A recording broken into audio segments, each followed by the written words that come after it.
padahal uangnya adalah uang masyarakat. Tidak ada jaminan uang ini tidak dikorupsi. Misalnya ada usulan untuk diundur, kita akan ikut. Undang-undang harus melihat konteks ketika diimplementasikan. Ratusan buruh melakukan aksi unjuk rasa mendesak pemerintah menolak iuran tapera pada Kamis pagi. Buruh menilai potongan senilai 2,5% dari gaji akan sangat membebani mereka. Mereka menuntut agar peraturan pemerintah nomor 21 tahun 2024 soal iuran tabungan perumahan rakyat dicabut. Presiden Partai Buruh Said Iqbal menyebut aksi hari ini merupakan awal pergerakan kelompok buruh untuk menolak tapera. Sejumlah langkah hukum lanjutan juga akan diambil, antara lain dengan mengajukan judicial review ke MA dan MK pada pekan depan. Said Iqbal juga mengatakan potongan sebesar 2,5% per bulan tetap tidak menjamin setiap buruh akan memiliki rumah ataupun mudah dalam melakukan pencairan dana. Buruh menilai dana tapera bisa menjadi ladang baru untuk korupsi. Kalau dia dikelola oleh pemerintah padahal uangnya adalah uang masyarakat, pertanyaannya ada jaminan nggak dikorupsi? Asabri korupsi besar-besaran, Taspen korupsi besar-besaran, itu dikelola kok oleh pemerintah, oleh para menteri yang bertanggung jawab, buktinya dikorupsi. Kami masyarakat sipil khususnya buruh tidak rela uang ini dikorupsi, tidak ada jaminan uang ini tidak dikorupsi. Sementara itu, Menteri Pekerjaan Umum dan Perumahan Rakyat Basuki Hadi Mulyono sekaligus Ketua Komite BP Tapera menyesal terkait kemarahan masyarakat atas program tabungan perumahan rakyat atau Tapera. Karena itu ia mengaku legowo kalau misalnya program itu diundur.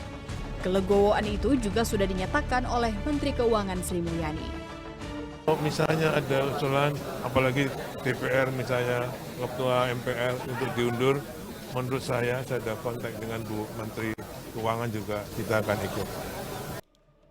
Di tengah program tabungan perumahan rakyat atau Tapera yang kini menjadi polemik, Sekretaris Jenderal PDI Perjuangan Hasto Kristianto menjelaskan alasan partainya kini berbalik menolak Tapera setelah dahulu tercatat menjadi salah satu partai pendukung kebijakan ini. Menurut Hasto, undang-undang seharusnya melihat konteks saat diimplementasikan, salah satunya dengan melihat kondisi rakyat. Hasto menilai ekonomi masyarakat saat ini belum pulih untuk dibebani dengan kewajiban pemotongan sebesar 2,5% dari penghasilan setiap bulannya. Ya, undang-undang harus melihat konteks ketika diimplementasikan. Jadi melihat bagaimana kondisi rakyat dan hal-hal yang bersifat wajib, itu juga melihat bagaimana kondisi pemerintahannya. Nah, kita kan baru pemulihan ini. Setelah pemilu, dana terkuras karena untuk bansos melonjak habis-habisan. Ya, dalam situasi itu recovery dulu dong, termasuk kemampuan ekonomi rakyat yang belum pulih. Nah, sehingga hal itulah yang dikritisi oleh PDI Perjuangan. Undang-undang selalu melihat konteks dan sebelum diimplementasikan, itu harus melihat bagaimana kondisi rakyat. Jadi jangan sampai kontradiktif. Negara mau memungut sesuatu dari rakyat, tapi pada saat yang lain tambang dibagi-bagi. Dan ada persoalan terkait dengan keadilan di situ. Menurut Hasto, pemerintah tidak seharusnya memungut sesuatu dari masyarakat, apalagi bersifat memaksa. Tim Liputan CNN Indonesia.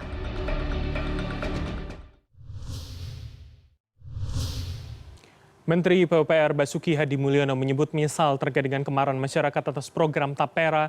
Menteri Basuki juga menyebut kalau belum siap kenapa meski tergesa-gesa. Mengapa statement ini terasa bertentangan dengan sikap yang ditunjukkan pemerintah selama ini? Ataukah ini hanya statement menenangkan saja?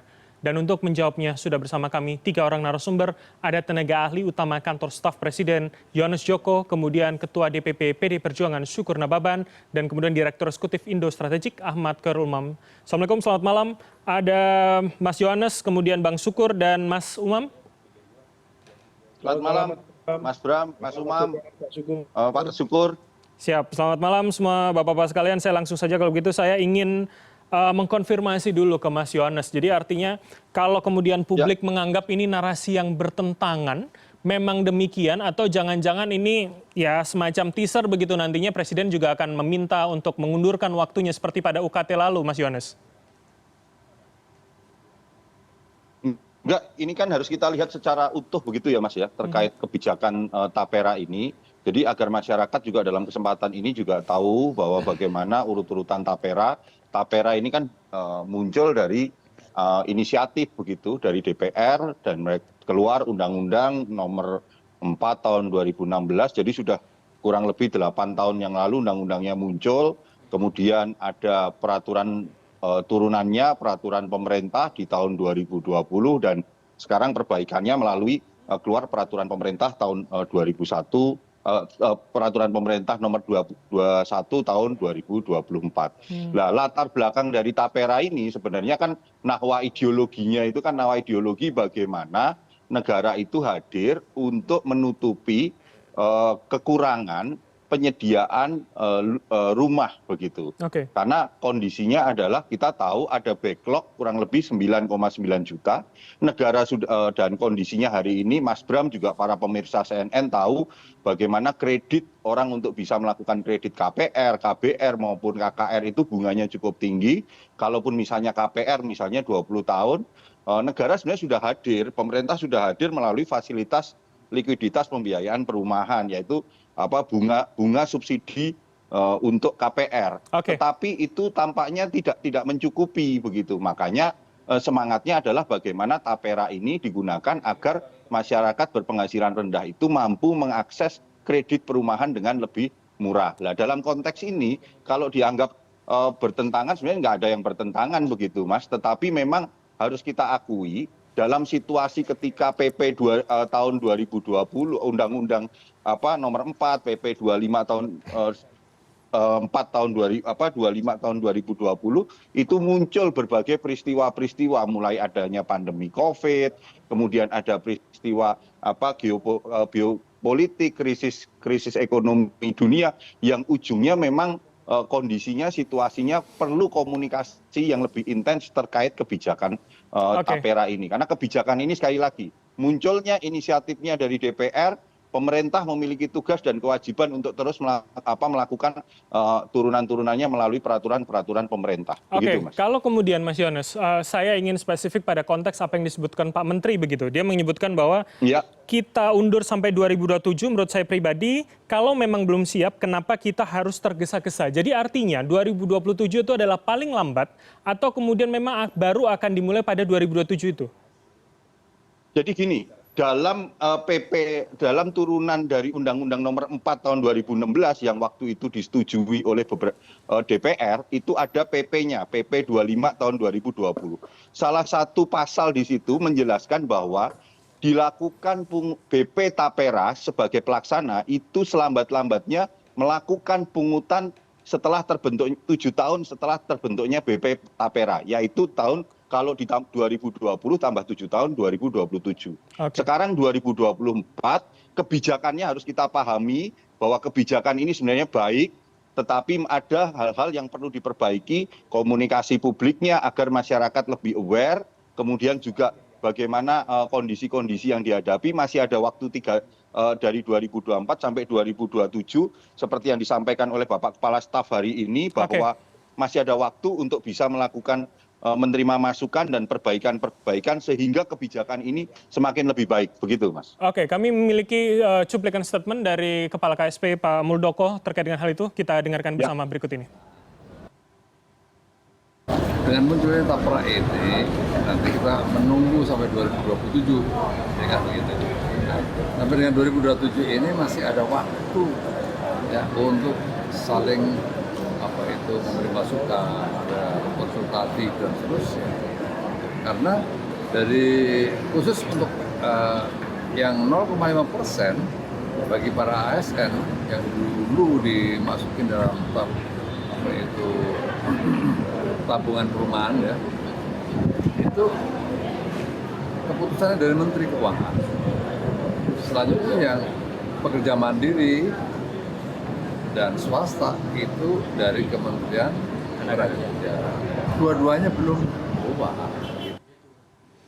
Oke, saya akan minta tanggapan dari Bang Syukur begitu. Jadi artinya kalau tadi Pak Muldoko menyebut ada 3 tahun 2024 hingga 2027 akan menerima pendapat masyarakat, akankah kemudian ini berubah dengan dinamika hari ini begitu Bang Syukur? Bang Syukur, mohon maaf Saya mau suaranya. jelaskan, ya. Oke, silakan. Sudah jelas. Ya. Saya mau jelaskan dulu asal muasal dari tapera ini. Itu dulu Bapertum ya. Nah, kemudian kita punya inisiatif Undang-Undang Dasar mengamanatkan bahwa pemerintah bertanggung jawab ya, pangan, sandang ya, termasuk papan kepada seluruh warga negara. Maka kita di Komisi 5 berpikir begini. Jadi marwahnya dulu nih, bahwa pemerintah dengan tanggung jawab menyediakan papan tersebut, maka harus ada pembiayaan atau permodalan yang murah ya di bawah daripada bunga bank untuk membantu pekerja agar bisa memiliki rumah. Jadi tidak setelah dia pensiun baru dikembalikan baru beli rumah. Jadi sebenarnya itu adalah pembiayaan kepemilikan rumah. Nah, tetapi pada saat itu kan kondisi ekonomi kita masih baik-baik. Nah, persoalannya ini muncul undang-undang tapera yang bagus yang bertujuan agar pemerintah bertanggung jawab. Nah, di mana sebenarnya tabungannya itu bukan itu yang inti utama di dalam penyediaan dana murah untuk menyediakan perumahan bagi rakyatnya. Tetapi kan ada dana APBN juga yang masuk dari sana, ada dana pemerintah juga masuk dari sana, dan pengelolaan dana tabungan tersebut yang sangat prudent. Nah, ini persoalan ini timbul adalah dalam waktu yang tidak pas. Pertama, ini kan sudah di ujung pemerintahan, ya. Udah fokus sajalah dulu Pak Yohanes, ya. Ujung pemerintahan yang sekarang, ini dolar masih nongkrong di atas 16.000. Ini kan memberatkan. Itu fokus aja ke situ. Fokus untuk menyelesaikan persoalan-persoalan yang ada. Jadi jangan buat masalah-masalah yang ada. Nah, PP pada tahun 2024 ini kan itu tanpa konsultasi. Tanpa sosialisasi. Ini dan pelaksanaan teknisnya masih kabur semua ini. Wajib 2,5%. 0,5% itu dari pemberi kerja. Nah, ini kan diberatkan dua-dua. Sementara kan jangankan menabung sekarang rakyat kita. Untuk makan saja sudah susah. Baik. Jadi ini kan jadi polemik yang sangat berkepanjangan. Makanya di beberapa kali saya statementnya selalu mengatakan, udah batalkan saja dulu PP itu. Ya, jadi ini permasalahan bukan di undang-undangnya. Jadi jangan DPR yang disalahkan, yang bikin undang-undang DPR. Oke, Bang Syukur. Undang-undangnya bagus. Tapi gitu kalau kemudian Pak Basuki menyatakan menyesali, kemudian tidak perlu tergesa-gesa, ini sikap yang bagaimana menurut Anda setelah kemarin bertemu dengan DPR bersama Menteri Keuangan? Begini, tadi Pak Basuki mengatakan, ya jangan tergesa-gesa ya kalau bisa ditunda. Sudah konsultasi dengan Menteri Keuangan. Tadi Pak KSP juga mengatakan bila perlu. Udah jangan berpolemik. Pemerintah siapa sih? Putuskan saja, tunda, selesai gitu loh. Jadi ini jangan berkepanjangan di masyarakat. Nah, disarankan begitu Pak Yohanes. Jadi jangan menteri ini nanti bicara seperti ini, menteri ini bicara seperti ini. Yang mengambil keputusan kan pemerintah. Ya sudah ditunda, fokus selesaikan masalah-masalah yang sangat krusial sekarang ini di ujung pemerintahan. Sehingga tidak menjadi beban ke pemerintahan baru. Kehidupan masyarakat kita sekarang ini di dalam pelaksanaan menabung itu yang dikatakan Sekjen PDI Perjuangan tadi. Jadi situasinya tidak tepat sekarang ini. Butuh sikap yang tegas, butuh keputusan tegas begitu ya? Artinya menurut Bang Syukur ya? Yang membatalkan PP itu kan dan menundakan pemerintah. Nah, pemerintah itu siapa? Nah, sekarang kan ada 3 ini. 1 kepala staf, 3 menteri kan. Nah, terus kemudian Pak Basuki juga sudah mengatakan ya bila perlu. Nah, sudah konsultasi dengan Menteri Keuangan. Nah, nanti ada 1 lagi menteri ngomong, nah tapi nggak ditunda-tunda, nggak dibatalkan. Nah, yang berhak membatalkan siapa? Masa harus demo lagi sih? Oke, baik. Saya konfirmasi ke Mas Yohanes kalau begitu. Jadi artinya kalau sudah didesakan seperti ini, apakah memang nanti ujungnya ya tinggal nunggu presiden saja kemudian yang berstatement begitu, Mas Yohanes? Ini kan problemnya terkait masalah PP ini, itu kan masalah yang diributkan itu ada 2 begitu, pungutan yang dilakukan orang berpikir akan segera dilakukan pungutan begitu, dan yang kedua terkait dengan PP ini kan masih adanya kewajiban kan dari para pekerja yang di atas UMR. Harus kita jelaskan bahwa adanya kewajiban itu adanya di undang-undang gitu. Kalaupun itu mau dikaji ulang dan segala macam, itu adalah ranahnya ranah ranah pembentukan undang-undang. Tetapi Pak Yohanes, tapi maksud kami tata adalah pelaksananya begini. itu ada di PP. Bisa saya selesaikan dulu, Bang? Oke, nanti Bang Syukur saya kasih Jadi- kesempatannya, Bang. Artinya begini, masih ada waktu 3 tahun. PP-nya itu adalah turunan pelaksanaan dari undang-undang itu. Nggak ada masalah. Secara kebijakan, secara nahwanya sebenarnya nggak ada masalah. Makanya kita masih punya waktu berdasarkan PP itu sampai 2027 masih ada waktu 3 tahun untuk bersama-sama melakukan sosialisasi kepada masyarakat. Oke. Juga melakukan perbaikan-perbaikan kalau dianggap itu masih ada bolong-bolong dan celah-celah. Mas Karena Yohanes. kita kemarin mencermati tuntutan buruh. Tuntutan buruh itu ada 2 sebenarnya yang menjadi kekhawatiran mereka, yaitu mereka minta agar mekanismenya jelasnya seperti apa. Itu yang pertama. Yang kedua adalah transparansi tata kelolanya harus lebih jelas begitu. Nah, kalau memang seperti itu masih ada waktu, inilah yang perlu kita duduk bersama, kita perbaiki sehingga kebijakan tapera ini yang dulunya termasuk partainya Bang Syukur itu ikut mendorong, itu betul-betul menjadi kebijakan kita bersama, bukan hanya sekedar kebijakan pemerintah tapi kebijakan negara yang didukung antara legislatif dan juga eksekutif. Tapi Demikian. kalau kemudian narasinya adalah ketika sampai 2027 itu kan meninggalkan PR untuk pemerintahan berikutnya begitu Mas Yohanes. Bukankah memang lebih baik sebelum masanya selesai ada keputusan yang tegas terlebih dahulu, dua menteri loh ini Pak Muldoko dan juga Pak Basuki sudah berstatement begitu Mas Yohanes? Mas, perubahan dari PP 25 ke 2020 ke PP 21 2024 sebenarnya bukan terkait perubahan yang sekarang menjadi keberatan masyarakat. Tetapi perubahan itu isinya adalah tentang bagaimana tata kelola itu agar menjadi lebih baik. Kalau terkait yang keberatan masyarakat sebenarnya itu dasarnya adalah melalui Undang-Undang Nomor 4 tahun 2016 dan PP yang sudah muncul tahun 2020. Maka justru menjadi pertanyaan bagi kami, kenapa sekarang baru dipermasalahkan, demikian Mas. Oke, baik. Saya ke Bang Syukur, saya kasih kesempatan ya Bang, singkat saja.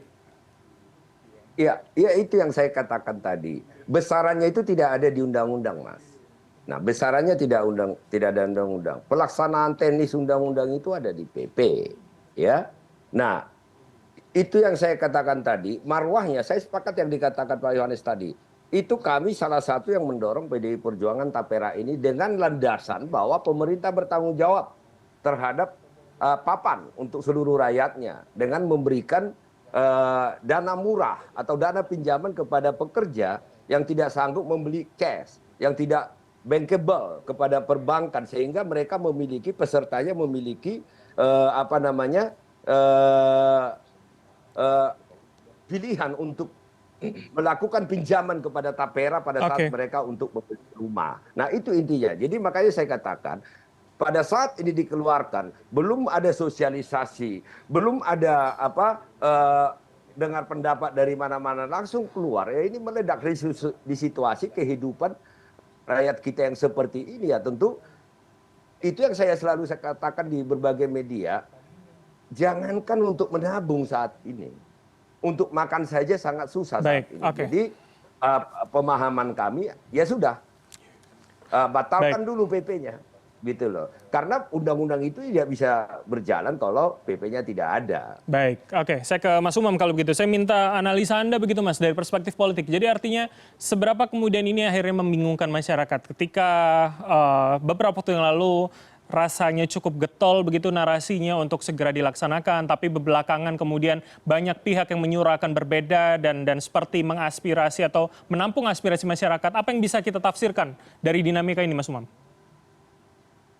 Iya, Mas Bram. Pertama, perdebatan terkait dengan konteks kebijakan tapera ini seolah kemudian membuka sebuah fakta bahwa ada situasi autopilot di dalam pemerintahan saat ini. Karena situasi itu kemudian dipertegas oleh perbedaan cara pandang, termasuk juga filosofi kebijakan yang ditunjukkan oleh masing-masing pembantu presiden. Karena bagaimanapun juga sikap misalnya dari Pak Muldoko sebagai KSP yang kemudian seolah juga berada di frontliner ya terkait dengan konteks kebijakan tapera ini, berhadapan dengan misalnya Pak Basuki yang sudah mulai melunak, mencoba untuk merespon aspirasi dari kalangan masyarakat sipil, dunia usaha, juga dari buruh.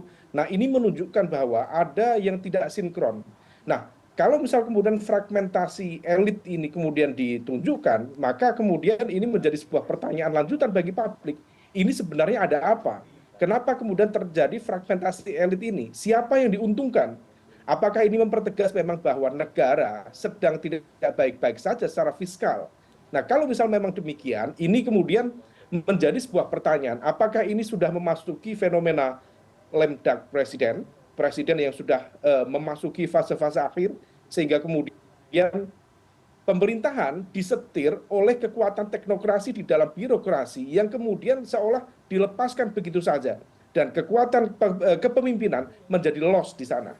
Nah, ini yang kemudian menjadi sebuah wake up call, terutama bagi Presiden, sekali lagi Pak Jokowi, sebagai pengambil kebijakan tertinggi selaku pimpinan pemerintahan untuk segera merespon. Tadi betul, kalau misal kemudian UKT kemarin bisa direspon secara cepat dengan kebijakan seperti itu, nah mungkin Tapera juga perlu direspon dengan cara yang juga lebih efektif juga. Karena bagaimanapun juga, ini impact-nya kemana-mana. Impact-nya bisa dalam konteks kesejahteraan buruh, bisa dalam konteks kepastian kebijakan dan lain sebagainya. Nah, oleh karena itu, kalau misal kemudian pemerintah bisa mengambil langkah lebih cepat, saya pikir itu akan jauh lebih produktif, meskipun di saat yang sama, ini memberikan pesan, jangan gegabah dalam konteks merumuskan kebijakan.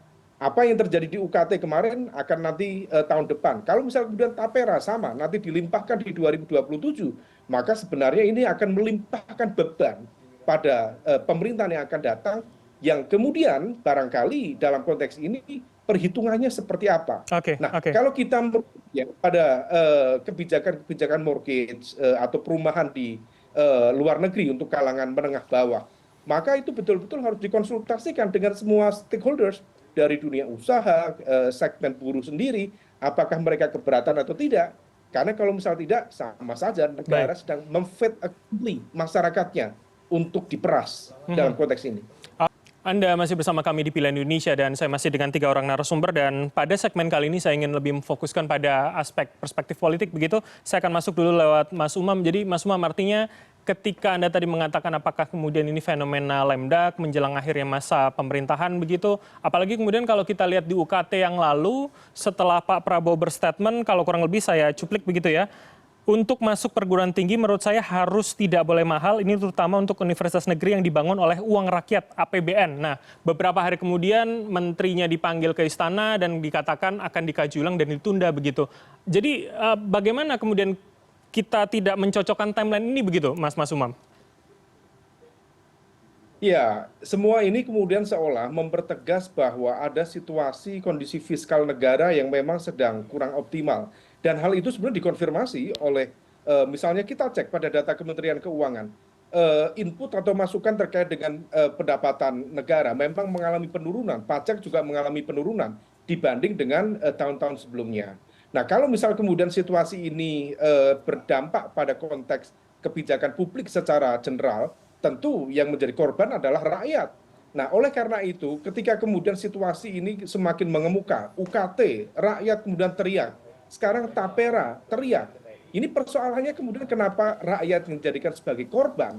Nah, ini yang kemudian tidak match antara ideologi kesejahteraan atau keadilan sosial bagi seluruh rakyat Indonesia, justru dalam konteks pilihan-pilihan kebijakan publiknya seolah kemudian bertolak belakang. Tapi terlepas dari itu, supaya kemudian kita tidak terjebak dalam konteks tuding-menuding, yang terpenting adalah dalam konteks kebijakan publik, maka rumusannya itu harus melibatkan meaningful participation. Jangan ada kebijakan yang kemudian sifatnya di fait accompli, asal dikeluarkan, di-issue, tapi kemudian tidak mendapatkan legitimasi yang kuat dari semua stakeholders. Yang ada kalau misalnya seperti itu, ya kontroversi, kemudian terjadi gonjang-ganjing yang tidak produktif. Maka setiap kebijakan, apapun itu, UKT, Tapera, nanti mungkin ada lagi situasi yang menunjukkan sepertinya negara sedang membutuhkan dana segar dari rakyat, maka semua itu dikomunikasikan dengan baik dengan semua pihak, dengan dunia industri, dengan kalangan pekerja, dengan dunia usaha, dengan dunia pendidikan, termasuk juga dari masyarakat sipil. Kalau misal tidak, maka itu tidak menunjukkan sebuah pola pengambilan kebijakan yang demokratis, tetapi yang level demokratik, dan itu tidak baik untuk konteks publik secara umum. Baik, saya ke Bang Sukur kalau begitu. Jadi artinya bagaimana Bang melihatnya? Apakah kemudian memang seperti kata Mas Umam ada komunikasi yang tidak tuntas begitu di internal pemerintahan kalau Anda dan PDIP melihat? Ya, saya tidak mau masuk ke sana lah. Saya masuk ya urusan rakyat, urusan DPR ya. Masalah di sana komunikasinya tidak bagus, tetapi Mas Umam tadi sudah menjelaskan.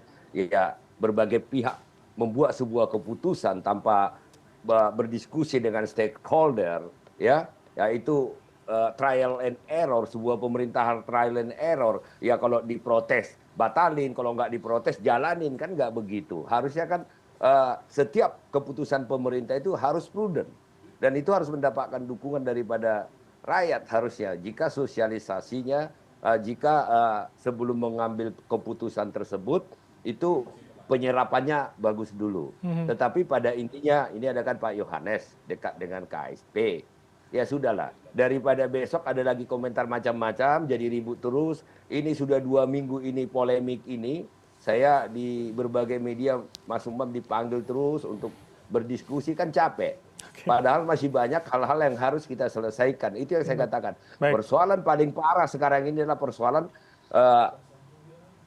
dolar kita di atas 16.000 terus tidak turun-turun. Kemudian kehidupan rakyat yang menurun.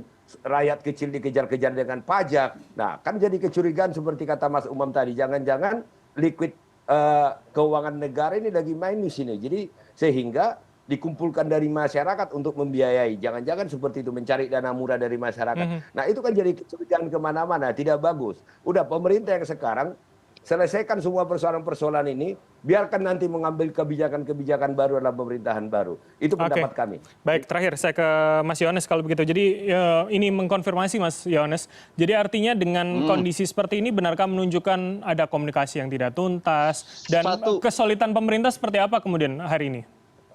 Ya, satu gini, saya ingin ingin meluruskan dulu, klarifikasi dulu apa yang disampaikan Mas Umam, seolah-olah urusan tapera ini masuknya kepada keuangan negara dan segala macam. Pak Syukur itu tahu benar itu, tapera itu dananya akan larinya kemana gitu. Jadi nggak ada hubungannya ke APBN dan segala macam, keuangan negara dan segala macam. Tapera memang betul-betul fokus nantinya untuk membiayai kredit murah agar dinikmatin oleh masyarakat berpenghasilan rendah. Itu yang pertama. Yang kedua, terkait situasi hari ini, kalaupun dua minggu ini banyak menyoroti dan segala macam, maka perspektifnya kami justru malah dalam 2 minggu ini menjadi suatu kesempatan emas untuk kita menjelaskan kepada publik terkait kebijakan tapera ini. Karena kalau ini tidak menjadi diskursus di publik terkait tapera ini, masyarakat nggak akan pernah tahu apa sih sebenarnya untungnya tapera, apa sih sebenarnya kegunaan tapera bagi masyarakat berpenghasilan rendah. Walaupun memang tentu pasti ada kritik dan masukan, tidak ada kebijakan yang sempurna, Mas Bram dan teman-teman semua. Pasti ada celah-celah, dan pada titik celah-celah ini sampai nanti ini dieksekusi pada 2027 sesuai undang-undang yang ada, maka kita masih punya ada waktu 3 tahun untuk melakukan perubahan-perubahan. Dan ini bukan pilihan yang mudah yang dilakukan oleh Bapak Presiden Jokowi di akhir masa pemerintahan untuk mengambil kebijakan ini, karena kebijakan ini oleh Presiden dianggap sebagai sebuah kebijakan yang baik dan bagus untuk rakyat Indonesia. Walaupun tentu perlu komunikasi yang lebih intens. Mungkin seperti itu, Mas Bram. Dan terkait kesulitan, artinya masih bisa dijamin begitu untuk kemudian komunikasi masih satu narasi begitu? Untuk pemerintahan sendiri, Mas Yohanes? Kalau pemerintahan satu narasi, karena apa yang disampaikan oleh Kastaf tadi, masih ada jeda waktu untuk terus melakukan perbaikan. Pak Basuki kan juga bilang bahwa yang disesalkan adalah ini konteksnya adalah komunikasi publiknya, sehingga masyarakat menerimanya berbeda gitu dengan apa nahwa dan keinginan bagaimana regulasi dan kebijakan ini dibuatnya. Yang begitu. Tidak tepat itu dari siapa, Mas Yohanes, berarti? Ya komunikasi lah dari berbagai pihak terkait masalah tapera ini, termasuk juga bagaimana harusnya dulu ketika undang-undang ini diputuskan, tentu ada sosialisasi kepada masyarakat. Ketika PP tahun 2020 dimunculkan ada sosialisasi, tentu ya kita paham dalam situasi pada waktu tahun 2020, ingat kita ada COVID yang begitu kenceng selama 3 tahun, maka situasi-situasi itu harus kita pahami. Dan sekarang dalam diskursus 2 minggu ini kita berharap masyarakat mengerti gitu loh, apa sih sebenarnya kegunaan tapera.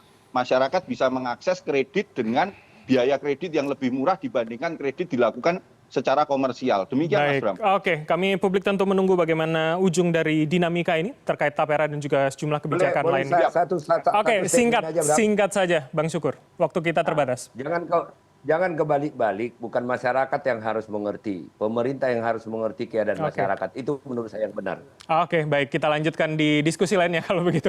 Terima kasih waktu dari para narasumber. Ada Bang Yohanes Joko dari Kantor Staf Presiden, kemudian Bang Syukur Nababan, Ketua DPP PDIP, serta Mas Khairul Umam, Direktur Eksekutif Indo Strategik telah bergabung sama kami. Selamat malam, sehat selalu semuanya. Sehat selalu. Terima kasih Mas Umam. Terima kasih Bang Syukur. Terima kasih. Terima kasih.